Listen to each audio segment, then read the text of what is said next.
पेनटाकळी धरणात तिघांचे जलसमाधी आंदोलन, गावातील अतिक्रमण हटवा आणि स्मशानभूमीसाठी जागेची मागणी तीव्र.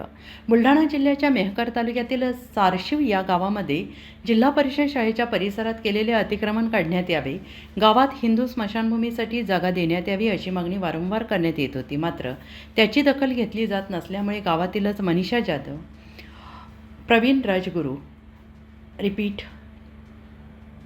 मात्र त्याची दखल घेतली जात नसल्यामुळे गावातीलच मनीष जाधव, प्रवीण राजगुरू, पंकज वाघ या तिघांनी पेनटाकळी धरणामध्ये जलसमाधी आंदोलनाला सुरुवात केली. जोपर्यंत मागण्यांसंदर्भात लेखी आश्वासन मिळत नाही तोपर्यंत पाण्याच्या बाहेर येणार नसल्याचा पवित्रा आंदोलकांनी घेतलेला आहे. गेल्या 3 वर्षापासून आमचे 2 ते 3 मागण्यासाठी आंदोलन चालू आहे.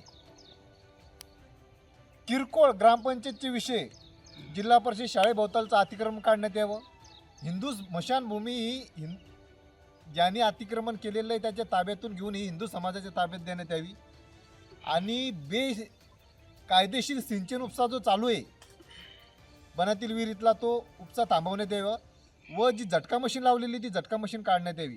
या साध्या मागणीसाठी गेल्या 3 वर्षापासून आंदोलन, उपोषण, मोर्चे हे चालू आहे.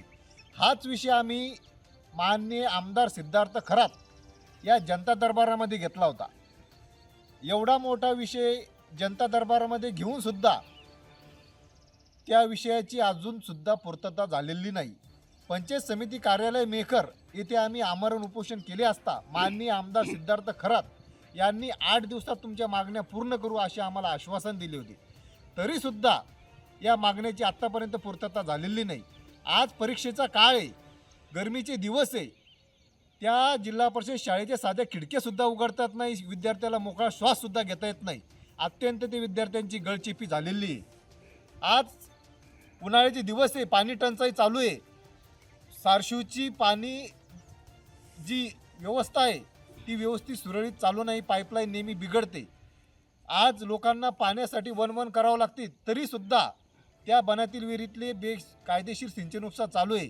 तात्काळ तो कायदेशीर सिंचन उपसा बंद करण्यात यावा, कायमचा, तात्पुरता नाही, कायमचा बंद करण्यात यावा व तात्काळ ती झटका मशीन, आज ढोरं वासरं फिरतात, जनावरांना, गायींना शॉट लागण्याची भीती आहे, उन्हाळ्याचे दिवस आहे, त्याच्यामुळं तात्काळ झटका मशीन ही काढण्यात यावी ही माझी प्रशासनाला विनंती आहे. जोपर्यंत या मागण्या आमच्या पूर्ण होत नाही तोपर्यंत हे आमचं जलसमाधी आंदोलन असं कायम सुरू राहणार.